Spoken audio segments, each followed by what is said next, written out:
ধর্মীয় মূল্যবোধের পাটাতন ছাড়া গণতন্ত্রের সংগ্রাম কায়েম করা যায় না। ধর্মীয় মূল্যবোধের পাটাতন ছাড়া অসাম্প্রদায়িকতা চর্চা করা যায় না। ধর্মীয় মূল্যবোধের পাটাতন ছাড়া ফ্যাসিবাদ বিরোধী সংগ্রামে জনগণকে ঐক্যবদ্ধ করা যায় না। এবং আমাদের 56,000 বর্গ মাইলের যে নিজস্ব সংস্কৃতি, আমরা তা দাঁড় করতে পারবো না।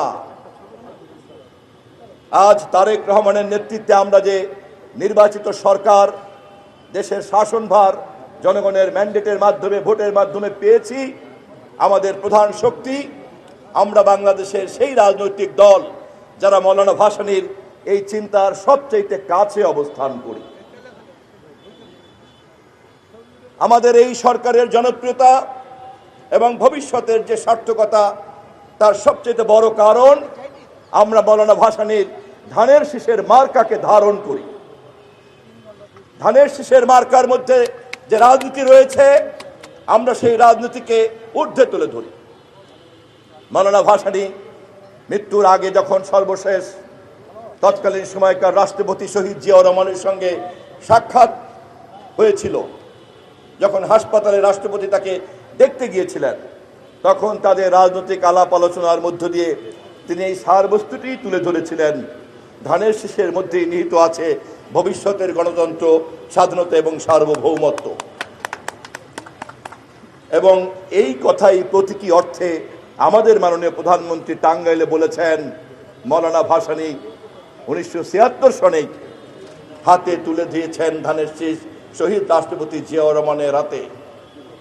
সেই হাত ধরে বেগম খালেদা জিয়ার হাতে ধানের শীষ, সেই হাত ধরে আজ তারেক রহমানের হাতে ধানের শীষ। অতএব ধানের শীষ জানে ফরাক্কার সমাধান কেমন করে করতে হবে। ধানের শীষ যেমন করে এবারের নির্বাচনের জনগণের স্বতঃস্ফূর্ত রায়কে পেয়েছে, দেশি বিদেশি সকল শক্তির সমর্থনকে পেয়েছে, ঠিক সেই ধারাবাহিকতাতেই ধানের শীষ ফরাক্কা সমস্যার সমাধান ইনশাআল্লাহ করবে।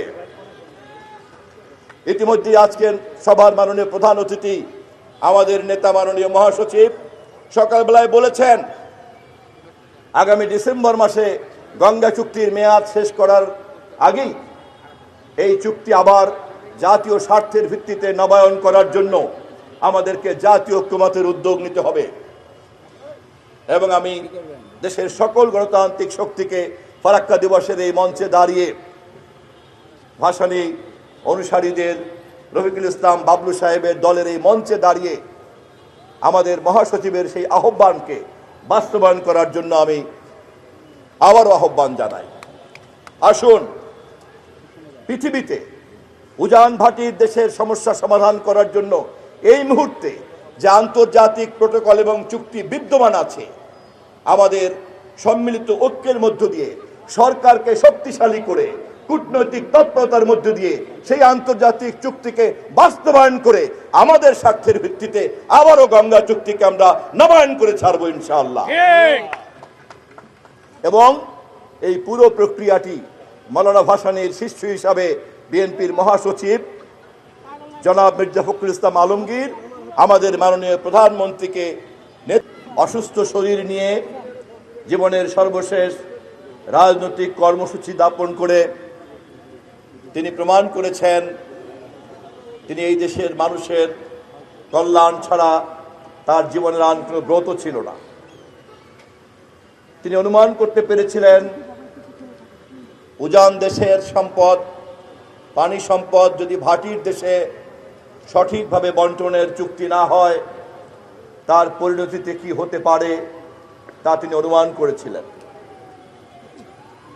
এবং তিনি এটাও অনুমান করেছিলেন আন্তর্জাতিক পর্যায়ে উজানের দেশ আর ভাটির দেশের এই সমস্যার তৎকালীন সময়ে কোনো গ্রহণযোগ্য চুক্তি ছিল না।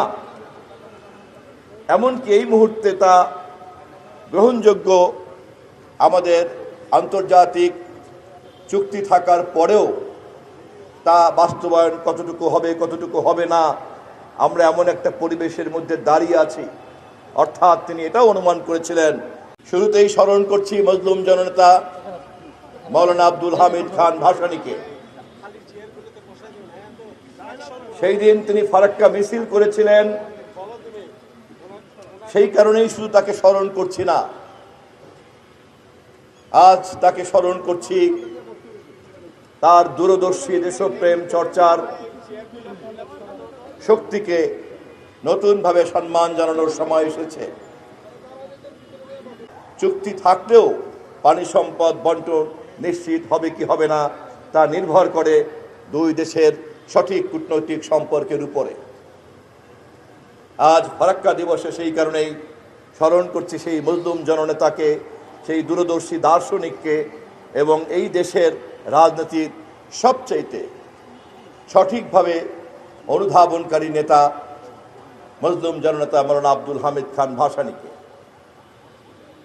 মানুষের কল্যাণকে নিয়ে তিনি যখন চিন্তা করতেন, তিনি শুধুই জনসেবা এবং কল্যাণের কথা চিন্তা করতেন না, এই জনসেবা এবং কল্যাণের পিছনে মানুষকে ঐক্যবদ্ধ করার কথা চিন্তা করতেন এবং ঐক্যবদ্ধ করতে চাইলে মানুষের ঐক্যের যে সর্বনিম্ন ঐক্যমত তিনি তা খুব ভালো করেই বুঝতেন।